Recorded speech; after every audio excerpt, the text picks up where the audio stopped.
Yes? Yes, we're on. What's up, guys? Welcome to episode 22. Apparently, Aaliyah forgot her glasses, so now hopefully everything is coming out clear.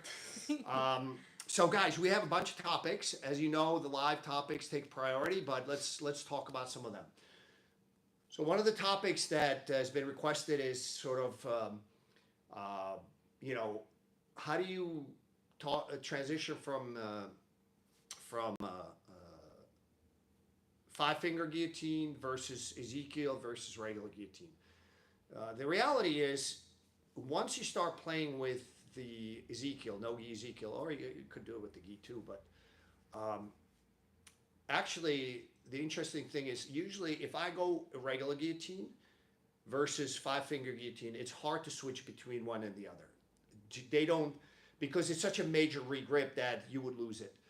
But the good news is the Ezekiel you can apply in either case. So we can talk about that, guys. Anything we don't get to cover on the YouTube channel, we take up on the app. So It's subscribe very to the busy. app. Right now we're still 3 free We're days. very busy, by the way. Yeah, that's good. Busy is good. So the second one, guys, we've had some questions about takedowns, which is about you get a wrap on the head and you don't have time to sprawl. So what do?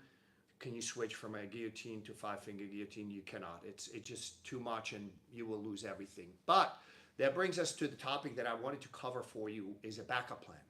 Anything you do on a fairly regular basis needs to have a backup plan. That's how you become very effective, because things, people start to kind of zero in on what you're doing, and it's hard for you to always hit it just perfect, or good enough that you can get the sub or the sweep out of it.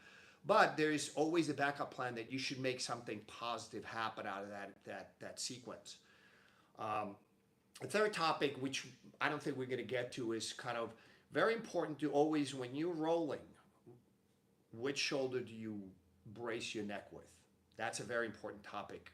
Again, guys, something that we don't cover, we'll cover next week. So start asking questions. Let's talk about the guillotine, unless we already have questions? Oh, we have a few questions. Can you read them? Yes. First question was from B4D Mash. His question was regarding that double leg, and you're unable to sprawl but manage to get chin strap and squat down while he has a grip on both legs. I have tried to finish the 10 finger. Then, do you want to hear the other question? Sure. Okay. From Fight IQ, hey Fox, what are some of your grip fighting strategies for setting up attacks from seated guard? And then Ethan from over in PA, in Pittsburgh, he's asking, he wants to follow up about what you mentioned a few weeks ago about feeling rather than seeing your opponent's position to strengthen this ability. Would you recommend training with your eyes closed? Yeah, I think that's so. Let's cover that, because feeling is I don't believe it's developed from having your eyes closed. If you close your eyes, it's a good strategy, especially if you go with a good training partner. But the bottom line is you need to develop it with your eyes open. But having your eyes closed is sort of like really forces you to feel it. But the most important aspect of that is to go with somebody that, because now you're trying to hone that feeling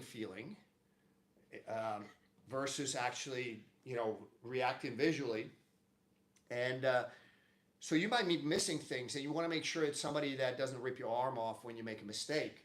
So having your eyes closed is a decent sort of strategy in between. But eventually you kind of I when I'm, no matter what position I'm in, you need to be relaxed enough, which is honed through experience, through technique, and having confidence in your jiu-jitsu. That takes time.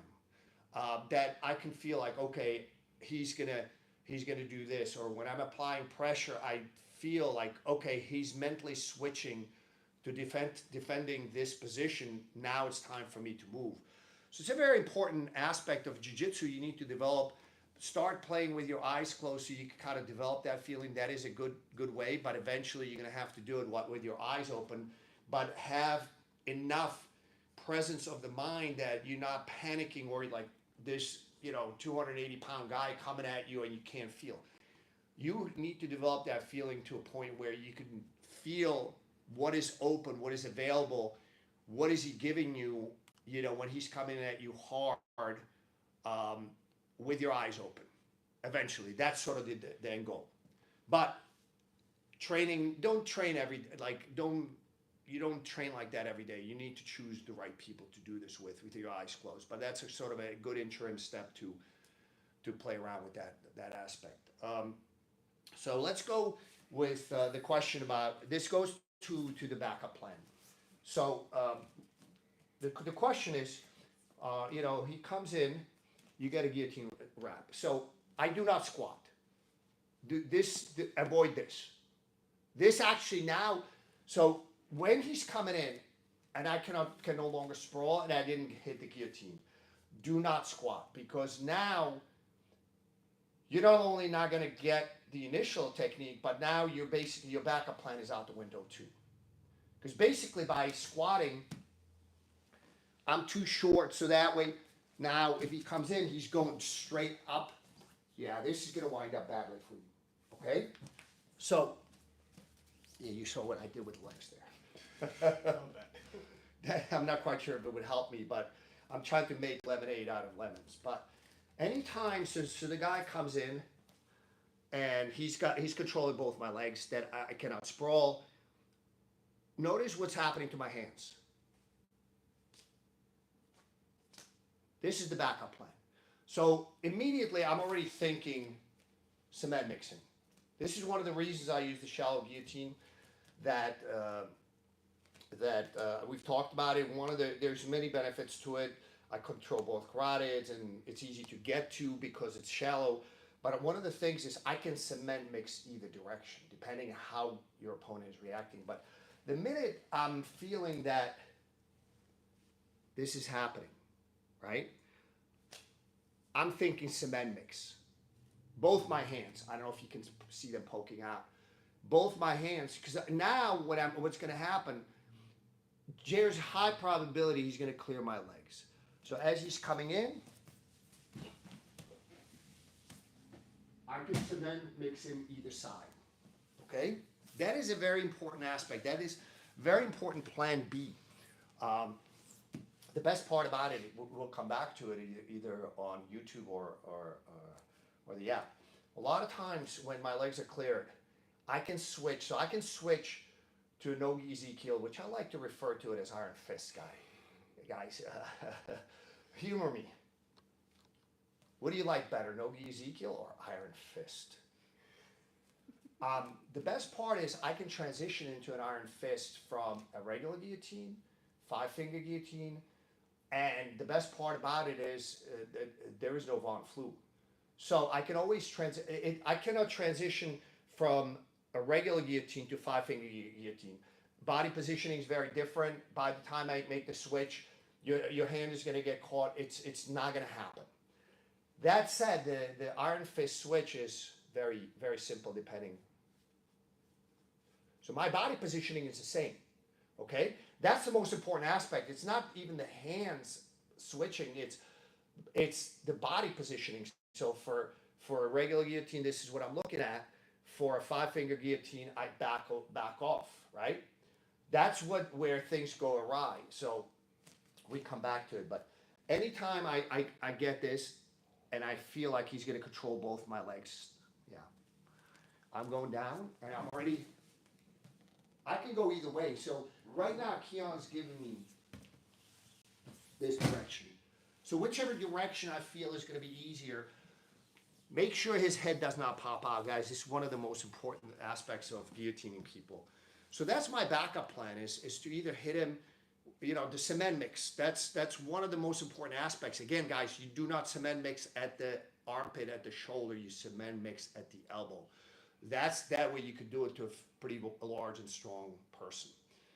Now, I want to talk about plan B. So I've recently been playing around with this takedown. I like it, so especially if somebody gets an underhook.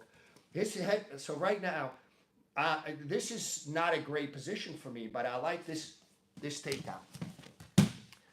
that said, you know, sometimes, so I run through him, right? That said, he has an underhook. So if I fail, and as I'm trying to go, yeah, he already, let me explain this to people. So he connected his hands, and now he's doing a body lock. So this is, again, backup plan. We were talking about backup plans. Anything you do on a regular basis, guys, where in the guard, on top, on the bottom, it doesn't matter. Whatever is fairly important aspect of your game, you need to have a backup plan. So I like this takedown. Now Keon basically countered me way before I even had a chance to do something. So as he's body locked, taking me down. So a lot of people try to fight to turn to him. This is very difficult. While I'm doing this, you're basically not improving your position. So basically, when I get taken down, there's always room on this side. Oh, you don't have to open it. I'll get there. Okay? We'll do it a little bit faster because I want you to see. So basically, I almost turn away from him. Most people are geared to try to stop you from turning into them. I don't. I just look for the underhook. As soon as I have that underhook, now I'm going to use it to try to slide as far down as possible. And now I have things going on, okay? We'll do it a little bit faster because again, that's the backup plan. And the backup plan needs to be solid. It needs to be something that works on a regular basis.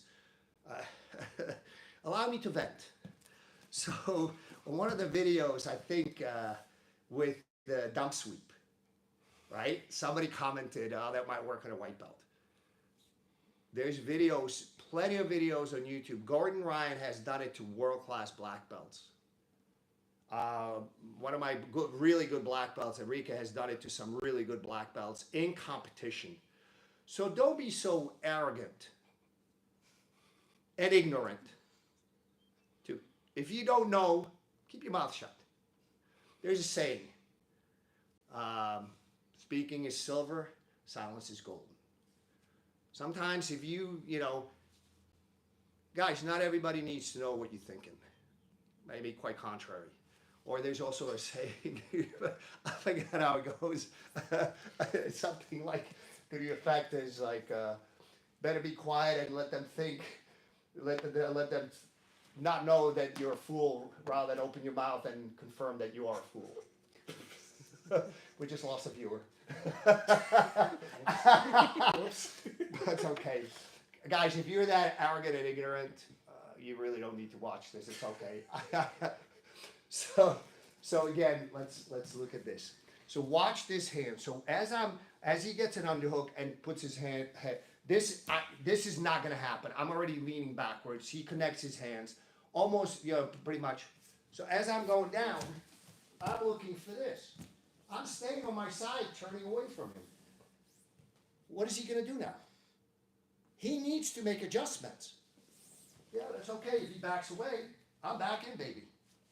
Okay? That's what you want. Anytime you're in a bad position, you want the guys to be forced to make adjustments. That's during the adjustment time for him, that's your cue to get out. So that's the backup plan. Again, you could apply that to any aspect of your game. You need to have a backup plan. Okay? Now, yes. We are running out of time. Unbelievable. We have 1 minute left. Let's cover real quick. I'm going to cover this on the app, guys. So if I have a 5-finger guillotine, now, this is not von Fluable, right? Go ahead, start to pass my guard. I can always, even if I wind up on the bottom, I'm already switched to a NoGi Ezekiel Iron Fist, okay? You could see that it just, as he basically what I did is transition from this to this. That's it. As he moves around, so a lot of people will either try to posture out, which now I can regard, or they go around, which now allows me to go to Iron Fist. Same thing is if I really screw up and get to my right. No, I'm not going to let you go ahead. Go. No, where are you going?